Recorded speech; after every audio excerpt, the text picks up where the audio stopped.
F hub వారి P and the flea గచ్చిబౌలిలో December 15న రాహుల్ సిప్లిగంచే Oscar range live concert. For booking contact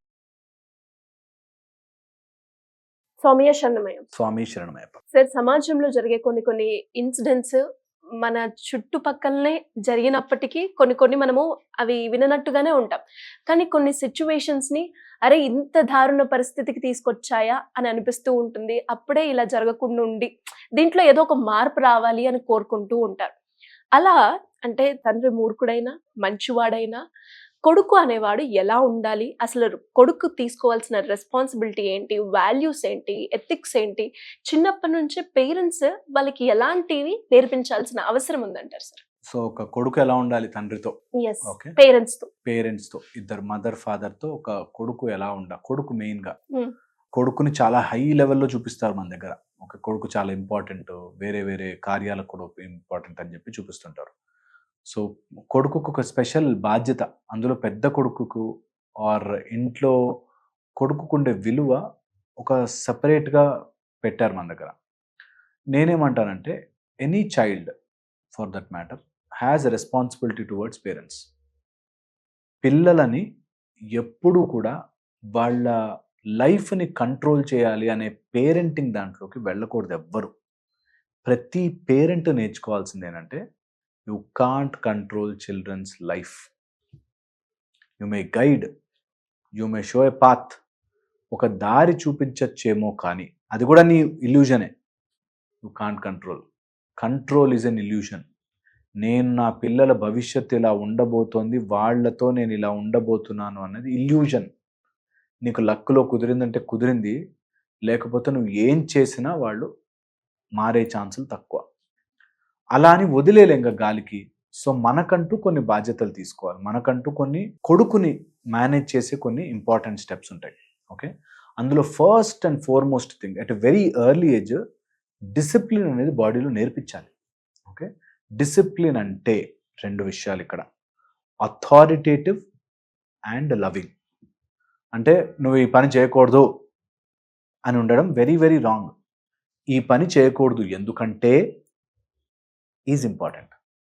night 9 అయ్యాక టీవీ చూడకూడదు ఎందుకంటే నీకు నిద్ర పాడవుతుందిరా, నీ హెల్త్ పాడవుతుంది, దాని తర్వాత మేము మేలుకుని ఉండాల్సి వస్తుంది కాబట్టి మాకు నిద్ర పాడవుతుంది, దీని అంతటి వల్ల రేపు పొద్దున్న స్కూల్కి లేవలేవు. ఈ టైప్లో you should be able to give them A clear legitimate reason.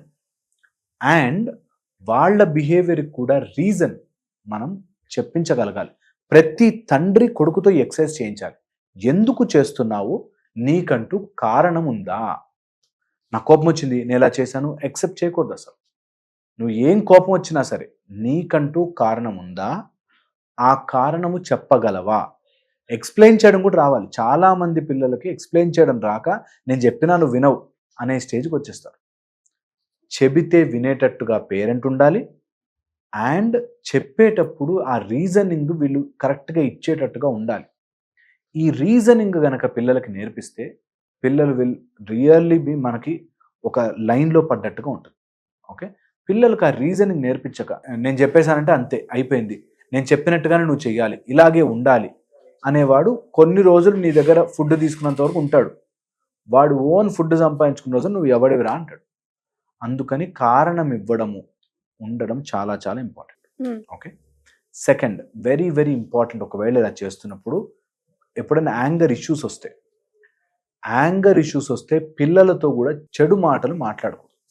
ఎంతటి వాడైనా కానీ పిల్లలతో, ఎందుకంటే నువ్వు తిండి పెడుతున్నావు, నీకు కంట్రోల్ ఉంది, పవర్ నీ దగ్గర ఉంది కాబట్టి ఎప్పుడు చెడు మాటలు మాట్లాడకూడదు. ఎందుకంటే రేపు పొద్దున పవర్ వాడి దగ్గరికి వెళ్ళినప్పుడు నీ మీద చెడు మాటలు మాట్లాడతాడు. సో ఎవ్రీ ఫాదర్ సన్తో అట్లీస్ట్ ఇలా చేయాలి, that you may be angry, నీకు ఏదైనా కోపం రావచ్చు, కానీ చెడు మాట్లాడే హక్కు లేదు. దాన్ని ఒక అథారిటేటివ్గా ఒక పోస్ట్లో తీసుకొచ్చి ఇది ఇది ఇది ఇది మై పాయింట్ అని చెప్పగలగాలి. పేరెంట్స్కి ఆ రైట్ ఉంటుంది, నేను యాక్సెప్ట్ చేయొచ్చు, యాక్సెప్ట్ చేయకపోవచ్చు, నేను అసలు మొత్తానికే రాంగ్ అని చెప్పచ్చు. That I have the authority అనేది నేర్పించగలగాలి పిల్లలకి. ఓకే, ఇది చెప్పగలగాలి. ఎప్పుడైతే నువ్వు కోప్పడితే తగ్గిపోతున్నావు, లేకపోతే పిల్లలు కొంచెం అయ్యో బాధపడుతున్నారు కదా నువ్వు మారిపోతున్నావు, దెన్ పిల్లలు will go wrong direction. Okay, ఇది కూడా చాలా ఇంపార్టెంట్. థర్డ్ వచ్చేసి రెస్పెక్ట్ ఫర్ ఎల్డర్స్ అందరికీ నేర్పించాలి. నీతో బాగుండాలి, వాళ్ళు బయట ఏం గొడవైనా నువ్వు పెట్టుకురారా నేను చూసుకుంటా అని ఎప్పుడూ నేర్పించకూడదు. నా పిల్లలకండి బయట కూడా ఈ కోపం ఉంటే కొట్టేసిరా నేను చూసుకుంటా అని చెప్తానంట. Wrong. You should never do that. Authority ఉంటుంది, కంప్లైంట్ చేయాలి, ఒక స్టెప్ ఉంటుంది, ఎల్డర్లీస్తో కానీ నీ ఫ్రెండ్స్తో కానీ నువ్వు బిహేవ్ చేసే మెథడ్ ఉంటుంది అని నేర్పించకపోతే వెరీ సూన్ అది మీ నెత్తి మీదే పడుతుంది. Very very soon. చాలా చాలా ఇంపార్టెంట్. ఫోర్త్ వచ్చేసి పిల్లలు చూసి నేర్చుకుంటారు. సో నువ్వు ఎలా ఉన్నావు నీ తల్లిదండ్రులతో, నువ్వు ఎలా బిహేవ్ చేస్తున్నావు సేమ్ బిహేవ్ చేస్తారు. నువ్వు ఫోన్లు వస్తే గొడవ పెడుతూ అరుచుకుంటూ నువ్వేదో చాలా రూడ్గా ఉంటూ పిల్లలు మాత్రం డిసిప్లిన్డ్గా మంచిగా ఉండాలి రాదు. ఎప్పటికీ మన ఎగ్జాంపుల్ చూస్తుంటాం కూడా ఇప్పుడు సొసైటీలో. వాళ్ళు మాత్రం నేను ఇంత డిసిప్లిన్, నేను ఇట్లా ఉంటాను అట్లా ఉంటానని మాట్లాడతారు. వాడు పిల్లల దగ్గరకు వచ్చేసరికి వాళ్ళకు ఉండదు అట్లా, నేను ఇంత డిసిప్లిన్, నా ఇష్టం, నా లైఫ్ అని ఉండదా? ఉంటుంది ఖచ్చితంగా. సో అందుకని పిల్లలకి you should show a proper pathway that కొన్నిసార్లు నీకు నచ్చినట్టుగా జరగకపోయినా సంయమనం కోల్పోకూడదు అన్నది నేర్పించాలి. అన్నది నీ ద్వారానే నేర్చుకుంటారు. నువ్వు తప్పుగా బిహేవ్ చేస్తే నువ్వు పిల్లలు కూడా తప్పుగానే బిహేవ్ చేస్తారు, ఛాన్సెస్ ఎక్కువ ఉంటాయి. Okay. And fifth very very important, ఇది అందరూ తెలుసుకోవాల్సిన ఎంపతి అనేది నేర్పించాలి. వాడి పొజిషన్లోకి వెళ్ళి చూడు అనే ఒక చిన్న మాట వల్ల ఎంత చేంజ్ ఉంటుందో పిల్లలు. ఒక్కసారి వాళ్ళ పొజిషన్లోకి వెళ్ళి ఆలోచించి చూడు అనేది ఒక బ్యూటిఫుల్ శక్తి. జస్ట్ వాళ్ళ పొజిషన్లోకి వెళ్ళి ఆలోచించడం అన్న ప్రాక్టీస్ చేయించాలి. దట్ ఓకే నీ కోపం వచ్చింది కదా, జెన్యూన్, రైట్, ఒక్కసారి వాడి సిచ్యువేషన్ ఆలోచించు. Then you have choice. ఒక అతను ఫాస్ట్గా వచ్చి లేని స్పేస్లో యాక్సిడెంట్ చేసి ఫాస్ట్గా వెళ్ళిపోయాడు. వీడు ఒకడు వెంటబడ్డాడు, వీడిని ఎట్లాగని అంత ఫాస్ట్గా వచ్చాడు. లోపల పిల్లవాడు ఉన్నాడు, ఏమైనా అయ్యి ఉంటే ఫాస్ట్గా వచ్చాడు. వాడిని ఫుల్ చేజ్ చేసి ఆపాడు. వాడు ఒక బ్లడ్ ప్యాకెట్ తీసుకెళ్ళి వాళ్ళ పాప హాస్పిటల్లో ఉంది, ఆమెకి బ్లడ్ ఎక్కించాలి, లేట్ అయితే చనిపోతుందని చెప్పి ఫాస్ట్గా వెళ్తున్నాను. అయ్యో సారీ అండి వీడు పంపించేసాడు. ఓకే కదా. ఇక్కడ 2 సీన్లు వస్తాయి. ఒకటి నువ్వు వెంటపడి అదేందో తేల్చుకుని రావడం, అదర్వైజ్ ఇక్కడే ఉండి you can have that choice. ఏం అవసరం ఉందో కదా అని ఆలోచించుకునే చాయిస్ నీ దగ్గర ఉంది. ఫస్ట్ వాడు ఎలా బిహేవ్ చేశాడు, వాడికి ఎందుకంత పొగరు, వాడు ఇలాంటి వాడు అని అనుకోవచ్చు. లేదా ఏమో నిజంగానే ఈజ్ ఇన్ బ్యాడ్ మైండ్ ఏమో, వాడు అలాంటి మూర్ఖుడేనేమో, నేను I don't have to lose my self అనే ఒక చాయిస్ తెలుసుకోగలగాలి. ఎప్పుడైతే అలాంటి చాయిస్ మనకు ఉంది, నా ఎమోషన్స్ మీద నాకు చాయిస్ ఉంది, నేను యాంగర్ అవ్వచ్చు లేదా నేను కూల్గా ఉండి సిచ్యువేషన్ అర్థం చేసుకునే ప్రయత్నం చేసుకోవచ్చు, ఆ చాయిస్ నాకు ఉంది అని పిల్లలు కనుక నేర్పిస్తే they will never go bad. వాళ్ళకి తెలుస్తుంది ఓకే ఇక్కడ నేను ఇలా బిహేవ్ చేయాల్సిన, కోపం రావచ్చు, సడన్గా ఇరిటేషన్, ఎవడో గుద్దేసి వెళ్ళిపోతే బాధ వేస్తుంది, but still I don't have to become fool. Control నాలో ఉంటుంది. ఓకే, ఇది పిల్లలకి చిన్నప్పటి నుంచి నేర్పించాలి. నీకు కోపం రావచ్చు, but there is a way to express. Way to express. There's a rule, there is a method, there's a system to express అని కూడా తెలుసుకోవాలి. అండ్ ప్రతి ఫాదర్ పిల్లవాడితో at least 30 minutes of happy time గడపాలి. రూల్స్ లేవు, రెస్ట్రిక్షన్స్ లేవు, boundaries లేవు, borders లేవు. ఓన్లీ నవ్వుకోవడానికి, జోకులు చెప్పుకోవడానికి, మంచి మంచి విషయాలు మాట్లాడడానికి. ఓకే, అంటే పిల్లవాడికి ఏదో నేర్పిస్తున్నట్టు కాకుండా జస్ట్ లెట్ దెమ్ టాక్. పిల్లలతో అలాంటి టైం స్పెండ్ చేసిన వాళ్ళ పేరెంట్స్తో చాలా హ్యాపీగా ఉంటారు. ఓకే, ఎప్పుడైతే నువ్వు ఇలా చేసావంట, అలా చేసావంట, ఇంకా తినలేదేంట్రా, నువ్వు ఇలా ఉన్న పొద్దున్న లేట్ లేచావు, రూల్స్ కాదు.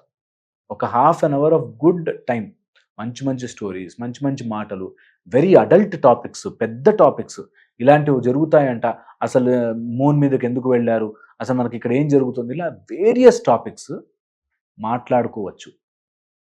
అక్కడ నో రెస్ట్రిక్షన్స్, అక్కడ ఓన్లీ డిస్కషన్స్. కొన్ని రాంగ్ వాళ్ళు ఓవర్ బోర్డ్ తీసుకుని రాంగ్గా నెగిటివ్గా మాట్లాడుతుంటే you should be able to put that ఇంత లిమిట్, ఆ లిమిట్ దాటి రాకూడదు అన్నప్పుడు ఎప్పుడు మనకు ఆ రెస్పెక్ట్ ఉంటుంది. ఇది రియల్, ఇది జరుగుతుంది. సో పేరెంట్స్గా ఆ మినిమమ్ అండ్ ఎంత కుదిరితే అంత 2 విషయాలు ఎప్పుడు నేర్పించాలి, భయము, భక్తి. భక్తిని కంపల్సరీగా నేర్పించాలి. భయము టు డూ సంథింగ్ రాంగ్ నేర్పించి తీరాలి.